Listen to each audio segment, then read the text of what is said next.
Why are model horses so expensive? With feedback from other collectors and some of my own beliefs, I will be answering that question today. There are so many different types of model horses, ranging from mass-produced Breyers to hair-by-hair customs by amazing artists. Let's go ahead and jump right in with Breyer. Breyers are typically mass-produced, and quality will go up or down depending on the event they're made for or the run size. There are so many factors that go into the pricing for Breyers, which can be quality, the run, the size of the run, the collectability or rarity. It depends on if they're an auction model, charity. There are so many things. Mass-produced Breyers, which are regular runs, are typically in the thousands. So their prices range from, I would say, $30 to $60 for traditional size models. This price range is reflected on the Breyer website and on the secondhand market. There are thousands of these models produced, which makes the price go down because they're not as collectible. You can get them at any time, anywhere. Take, for example, Full Moon Rising. This horse has been around since 2023, and you can still find it on the shelves today, as well as on the Breyer website for $54.99. While it is a lovely model, the price point won't fluctuate much because it's going to be so easy to find in the future. Next, there are the club exclusives or the event models that Breyer does. There is the Collector Club, the Premier Club, and special event models that they release throughout the year. And these models are typically going to go for a higher price range because they are better quality and lower run numbers. Specifically with the Premier Club, it is a $100 entry fee to be in this club, and you have to purchase every single model so you don't get kicked out of the club. There are 3 models that are released throughout the year with the Premier Club, and they typically range from about $175. There are multiple reasons people join this club, and one of the reasons is because the quality of these models is going to be a lot higher because they take a little more time and attention because it's obviously more exclusive and there's limited run numbers on these. And you are the first to access new molds that Breyer releases. Typically on the secondhand market, these horses are going from about $180 to around $300. But after a lot of time has passed, a lot of these models shoot up in price and can be between $400 and $600 depending on what year these horses came out. Some of them have been out for almost 10 years now, and their prices are skyrocketing because they're harder to find. Now, Breyerfest special run models is really hard to nail down that price point because of all the variations and releases and everything that Breyer throws at us. A typical special run will go from about $80 to $130 after the Breyerfest hype has calmed down. Right after Breyerfest, you may see these models going for $200+, but that's mostly because everybody is really excited to get their hands on these models, so they spend a lot of money to get them. And I will say you do have to kind of factor in the traveling price, the ticket price, all of that kind of goes into it, but after a couple of months it goes down to, $130. Other variations for the Breyerfest special runs is where it gets a little bit tricky. Depending on the run size, the variation, the collectability, all of this stuff of a certain model can determine the price point, which most are seen going for anywhere between $300 and $3,000. While this may seem like a big jump, some of these models are on runs as small as 30.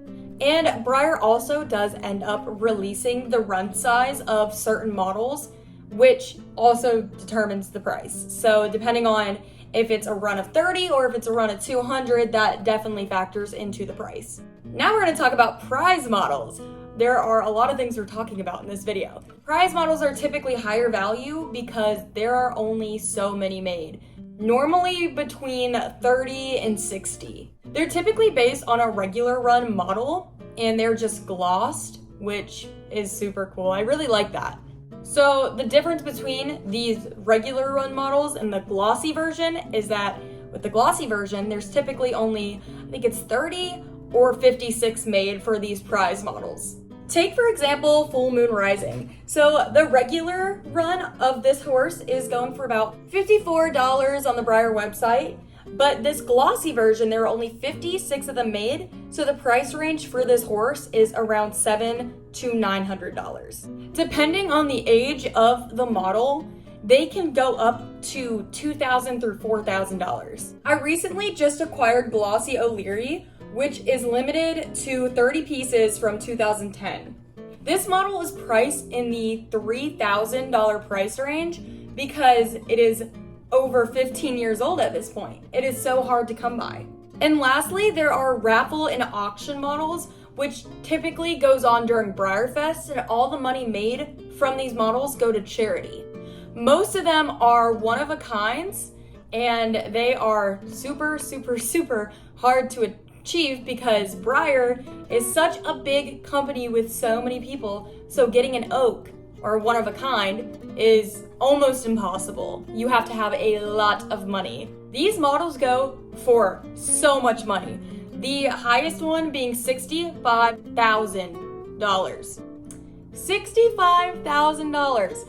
And this one went for that price because it is an Albarozo. So something definitely got a little mixed up in my brain because it is not an Albarozo. It is a silver that sold for $65,000. I think I'm thinking of the current year, the Albarozo that they just released. I don't really know. So please just ignore it. There's still useful information coming up about broken molds and such.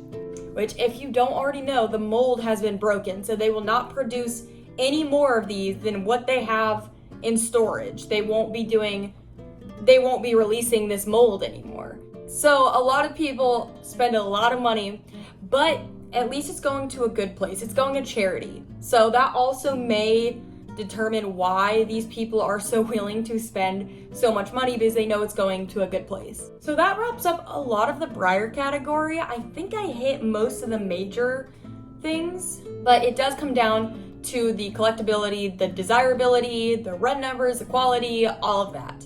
Next, we are going to talk about Peterstones, which have become quite controversial because of their low run numbers but super high prices. After touring the factory back in May, I have a little more insight into why they price things the way they do. Stone Horses has recently moved all the production of their molds to the US. One more correction, I cannot remember if they said they just moved to a new company in the US or if they moved to the US completely, so bear with me. So all the horses are not just being painted in the US, they're being made in the US, which has definitely affected their price point. And like I said, a lot of them are not just being produced here, they are also being painted here by artists. They're being hand painted. It's crazy. There are so many steps that go into making these horses. So first they have to make them, then they have to sand them, they have to prep them, they have to sculpt some, they have to paint them, they have a lot going on. With this brand, you are paying for quality, not something that's mass produced.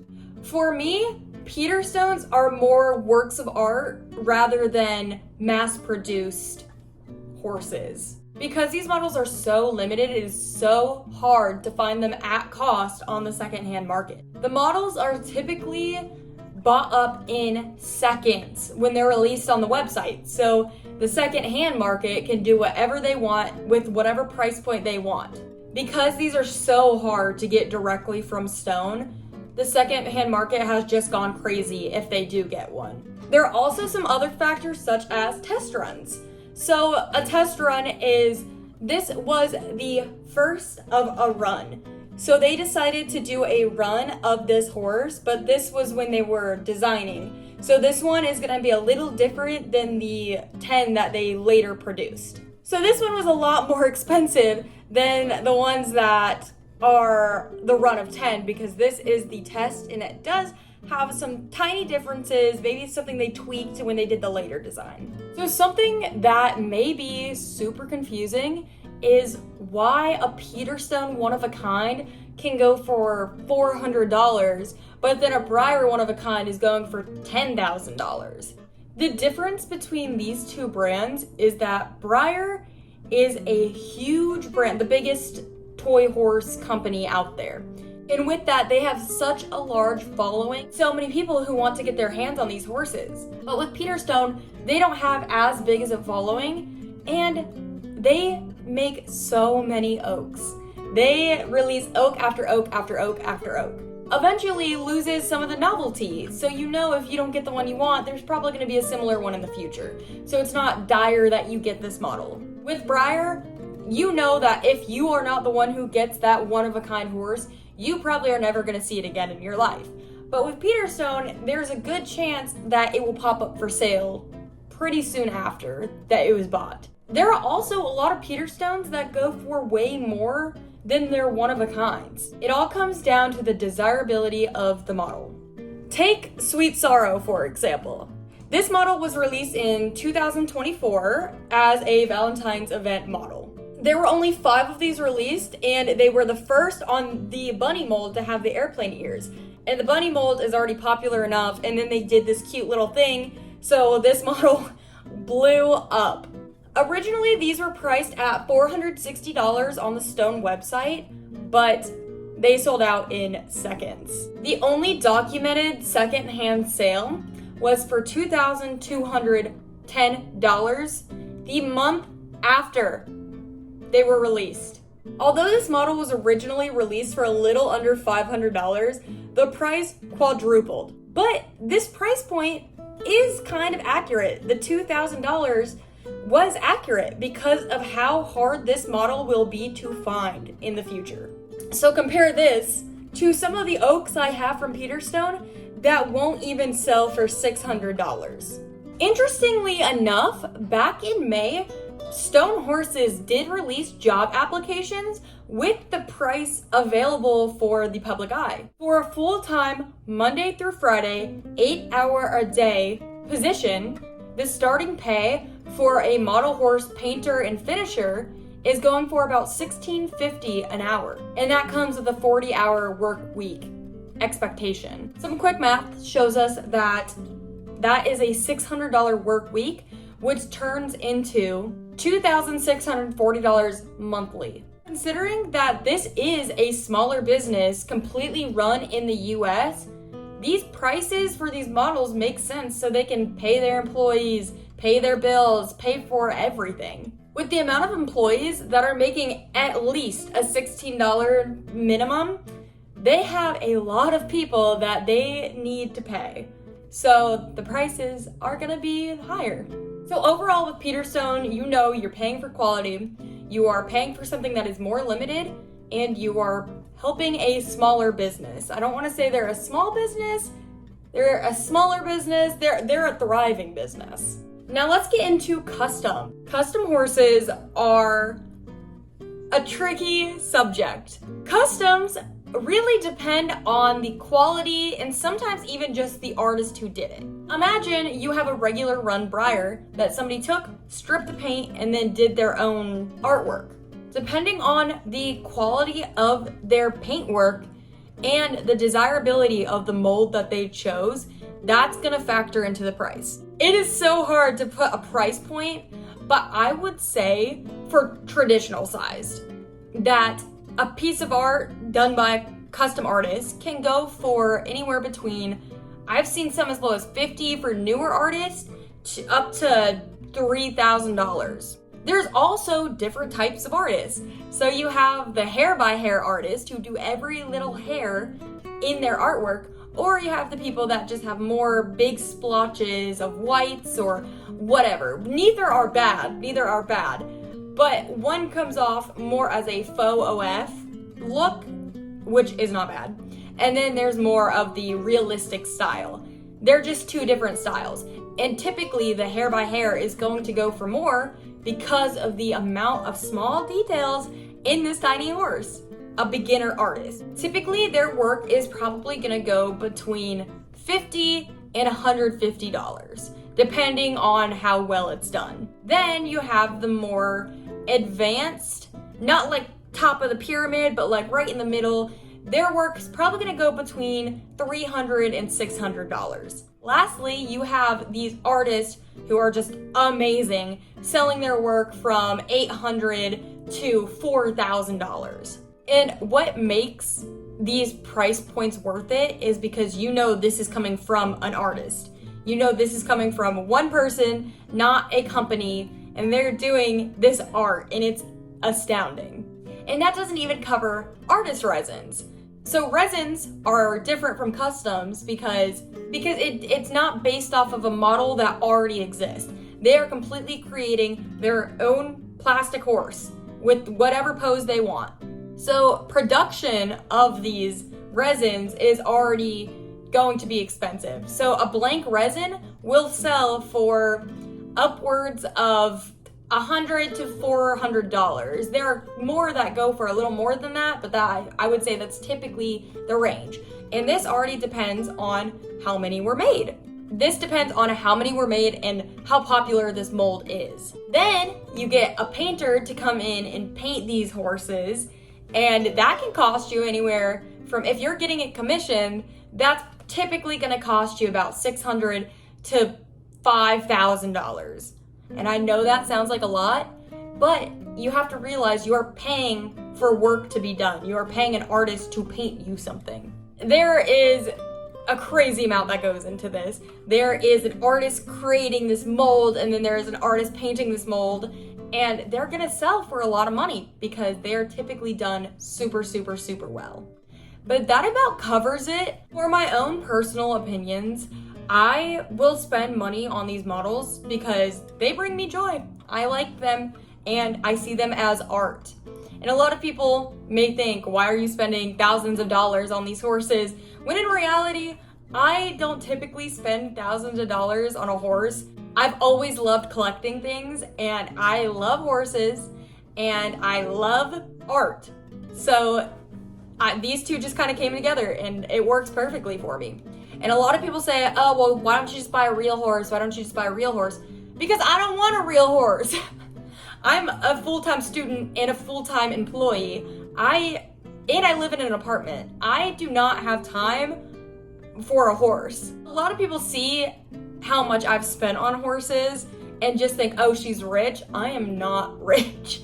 I have a lot of these are gifts. A lot of these are really good deals I've gotten from friends. And a lot of it is very, very hard work. I used to work 3 jobs full time and saved and saved and saved and saved. So occasionally I can treat myself, but that doesn't happen often. So I could not do a monthly payment to take care of a horse because I buy an $1,000 model maybe once every 5-6 months.